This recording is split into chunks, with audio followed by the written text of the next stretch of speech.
It seems to be almost a daily occurrence at this point. Republican lawmakers showing up to a town hall expecting polite applause, maybe some challenging questions, but instead they end up getting booed off their own stage.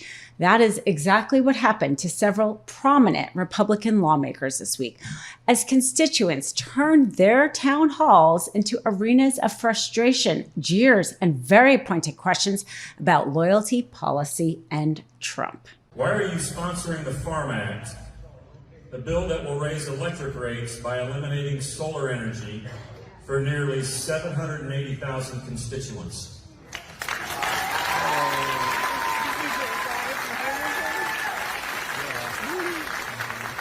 Well, the bill the gentleman referenced, what it does is it stops subsidies for solar panels if they're installed over top of fertile farmland.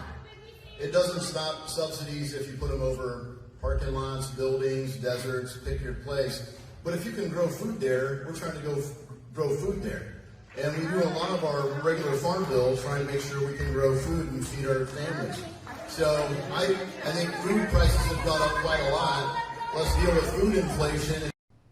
Now, Republicans' big, awful bill already attacked clean energy in order to give subsidies to their oil and gas oligarch friends. Well, turns out they're doing the same thing with this new farm bill that right now is in the middle of getting deliberated at Congress. Well, Representative Warren Davidson showed up to his town hall in Trenton, Ohio. He had 500 attendees, and they were upset about what will happen to them as a result of stripping away solar. 780,000 people will have their energy prices increased as a result of this if this ends up passing in Congress. His constituents know that, and they called him out on it, because at the end of the day, if you are trying to represent your constituents, but instead are helping to line the pockets of the oligarchs and the people who are donating to you or Trump or whoever else, thankfully, people still have a voice here in America, and they're going to sure use them. And they have a Republican town hall after Republican town hall. My question is fiscal. With 450 million FEMA dollars being reallocated to open Alligator Alcatraz and 600 million taxpayer FEMA dollars being used to now open more concentration camps, and ICE burning through $8.4 million a day to illegally detain people, how much does it cost for fascism? How much do the taxpayers have to pay for a fascist country?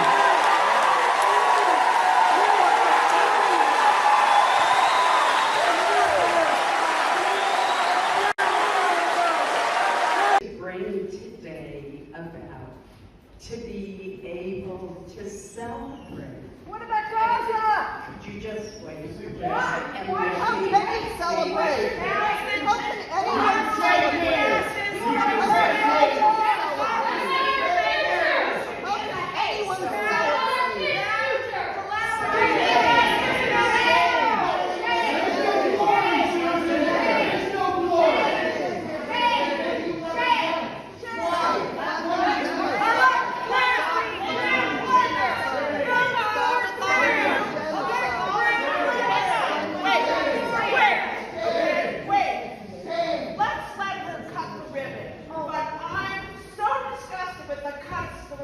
Who's responsible for establishing tariffs in our country? Well, right now the president has taken that authority, but I imagine when we go back in September, we're going to be talking about that. Why did he take that authority? You're going to have to ask You him. guys gave it to him. The House of Representatives are responsible for establishing tariffs. You gave that to him.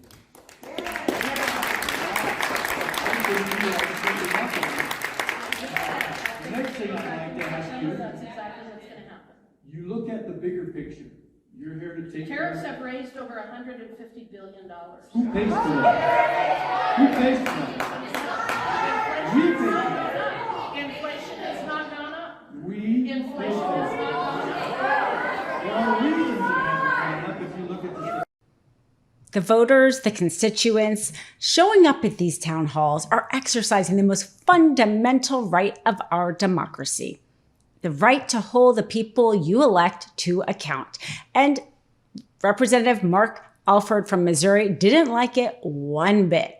He says to somebody, "Why did you come if you didn't want to hear my lies?" Because they had the audacity to press him, to ask him questions, to vocalize the fact that they don't like, as one person said, to quote, get his head out of Trump's ass.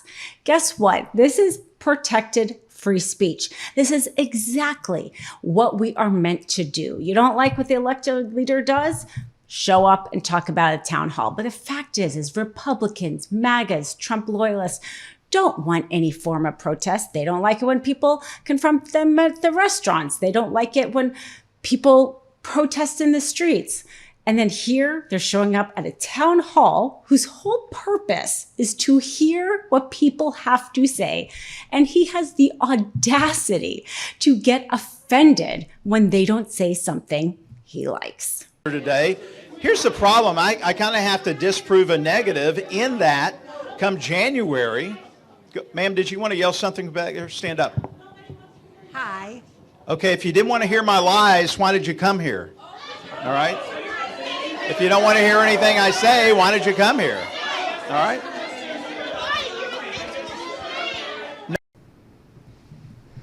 Representative Jay Obernight in Yucca Valley, California, was called, quote, a Nazi and criticized for his defense of Trump's mass firing of federal workers.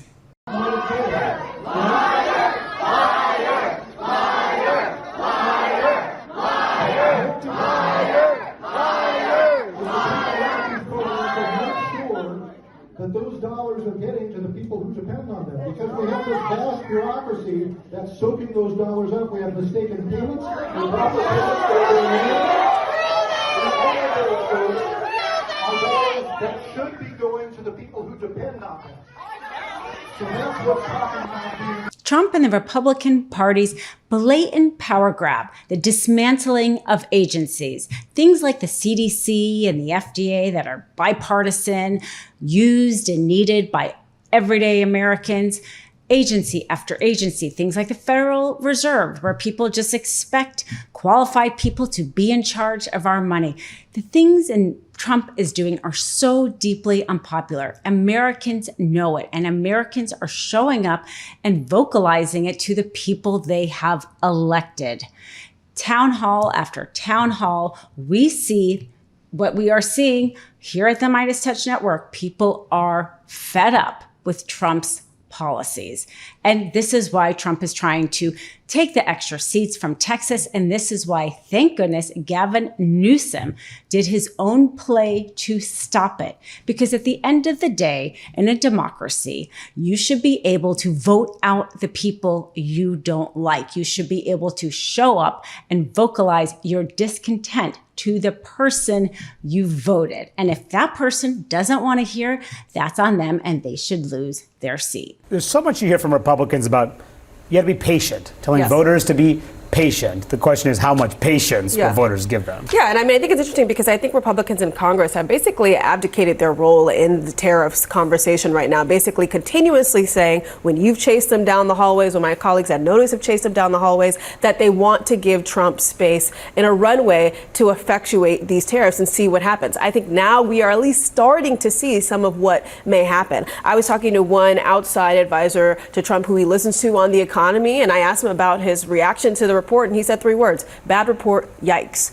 This is not something that the White House can necessarily talk down, at least this individual jobs report. Yes, there are muddy waters, but it's a far stretch from what we heard from them just on Wednesday when they were so excited. And I think it's really telling that we have not heard specifically from Donald Trump on this. For the last 5-6 days that we have heard from the president, he has started every remarks that he has talking about how good the economy, talking about how America is the hottest country in the world, and yet we haven't heard from him about these job numbers, about these revisions. And so obviously he's leaving the White House at 3 p.m. today. He's going to have to answer some questions about it, but it's a far departure. And Congress, I think, you're going to have you're going to have people asking them a lot of questions about, is it time for them to step in and do something? And I don't know if you're going to hear Republicans say yes. Yeah. Thanks for watching. Be sure to add the MeidasTouch podcast on Apple Podcasts, Spotify, or wherever you get your podcasts for new updates every single day.